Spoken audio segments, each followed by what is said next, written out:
Hello, my name is Rody from Gemert. I'm a Dutch guitarist living in Finland. And this month I was in Almeria, Spain, in the Jornadas de Antonio de Torres, and there I presented two previously unknown pictures, photographs. One of Julian Arcas, the famous guitarist, and the other one of Antonio de Torres. I thought it's probably a good idea to have these pictures presented more widely, and therefore I thought making this video. And actually I have a lot more material to show. For instance, in my collection I have a photograph of Jaime Bosch and José Ferrer, and here's one of the famous violin maker Jean-Baptiste Vuillaume. All previously unknown pictures. So in these videos I thought I can explain how I found this, and I've quite a lot of different materials. This one is very interesting also. I think this is Frédéric Chopin, and that is actually a third generation photo. So a photo of a photo of a photo. For this I had XRF scans made. I'll talk about this in the video series. And I have a lot of interesting manuscripts as well, found in Barcelona from an antique shop seller. These are manuscripts of students of Tárrega, and there's actually two arrangements by Tárrega that are previously unpublished, actually unknown completely. I'll talk about these as well. And then I have four interesting books. Cuaderno de guitarra para el uso de la señorita Donna Paulina de Lora, Miguel Mas Bargaló, 1890. So these four books, starting from zero at open strings for the teaching of Miguel Mas Bargallo, quite a famous teacher and student of Broca actually. For instance, here there is really a beautiful arrangement of a melody by Tosti, Vorrei morire, beautiful handwriting. Or there's also material of previously unpublished material, really.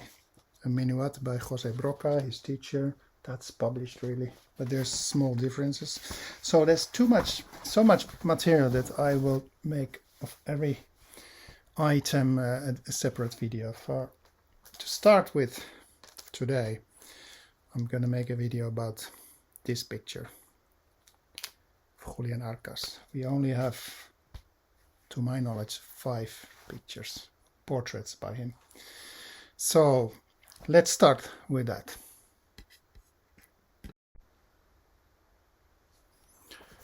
All right, here we are in Almeria in the Apollo Theater, built in 1881, and Francisco Tárrega has been playing concerts there, and Torres definitely has been listening to him there. I was presenting these pictures in the Apollo Theater, and the guitar you see there is the Antonio de Torres Segunda Epoca number 30, nicknamed La Perla, and I played a concert on it, and I was telling about the history and also presenting those two pictures you see there. Okay, that guitar you see there is the same as we see in this picture, and that is Pedro Aguilera, the first owner of that guitar, La Perla. And why am I telling this? Because I will explain how did I find all these pictures. And it started with this picture of Pedro Aguilera. It's made around 1884 maybe. The guitar is really new. It was made in 1882, and he is pretty young. Pedro Aguilera was born in 1861, and he seems to be like 20 years old or something there. So yeah, a bit older.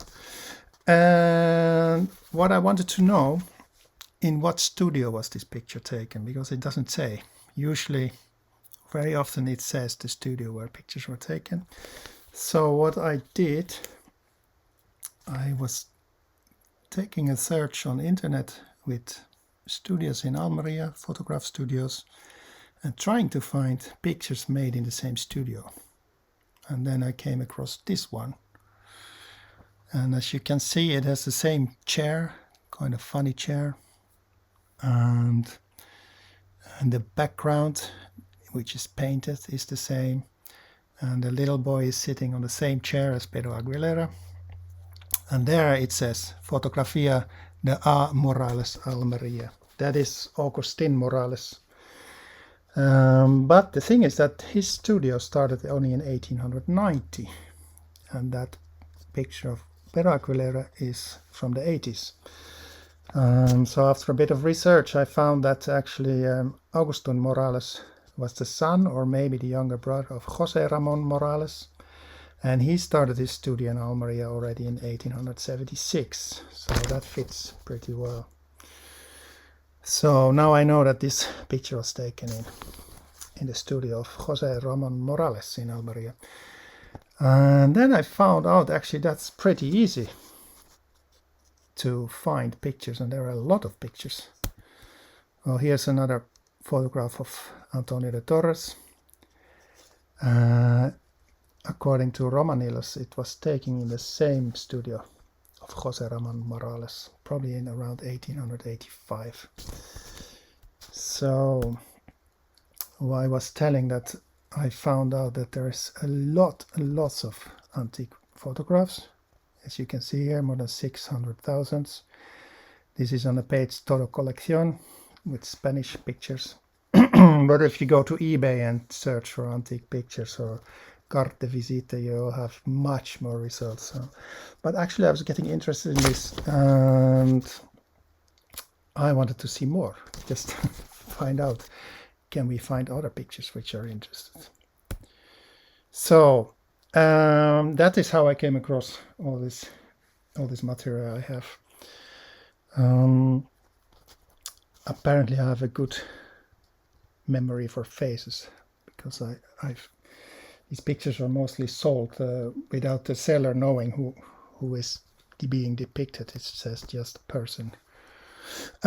Anyway, let's go and have a look at other pictures that are known of Arcas, and then we get gradually to the new one. This one is actually not a picture, it's a lithography, and it's taken from the cover of the Complete Works for Guitar by Julian Arcas, published by Soneto, edited by Melchior Rodriguez. And this lithography is owned by José López de la Osa. Lithography is probably made from a picture which is lost. Maybe we can find it one day. But actually it should be like this. In this way, his hair in the right way. That's what happens with lithography.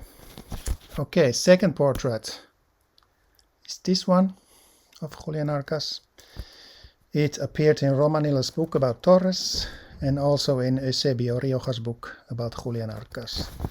It's quite a nice one. Next, we have this one, the third picture. That's from the legacy of Miquel Lobet. It's in the Barcelona Music Museum. And it says, a mi amigo el distinguido constructor de guitarras, Don Francisco González, Julian Arcas. To my friend, the distinguished guitar maker, Don Francisco González. And it's hard to say which guitar he's playing. Most probably it's a Torres, but at that period already people were making copies of his model. This, the fourth one, is the best photograph we have from him. The photographer is José Rodrigo Navarro. He was a student of Leopoldo Rovira in Barcelona, and we will get back to Leopoldo Rovira. It's made in 1876, so Arcas was 44 years old. at this moment. It's found in the Archivo Municipal de Lorca, and at the same session there was another picture taken. I think in the internet there should be a better quality one, but I couldn't find it now. So he's here with other persons, Arcas on the left, and in the middle there's Antonio Maria Bernabé Lentisco. He was the director of the newspaper El Minero. The third person I haven't been able to find out. These two pictures are taken from an article by Norberto Torres Cortés from the Revista de la Sociedad Española de la Guitarra, number 15 in 2020. So these are the pictures that we know. And then there's other portraits which have been drawn from his music editions. They are actually from 1893, and Julian was dead since 11 years because he died in 82. It seems the person who was drawing these portraits wasn't really the most gifted person because the likeness isn't very good. And on the right we see his brother also, Manuel Arcas. We'll get back to that one as well. Okay, so now let's present a newly found portrait. Here it is. When I saw it, when I was scrolling through all these thousands and thousands of pictures, some pictures sometimes make me stop. And this was one. Like, I stopped, and I think it's kind of his charisma that jumped in my eyes. And I said, "Oh, that's Arcas." And then I scrolled out a bit, and then only then I saw the guitar, which is on his right, on the right in the picture. Wow. He is about 10 years younger, I think, compared to the previous picture, this one. And actually, yes.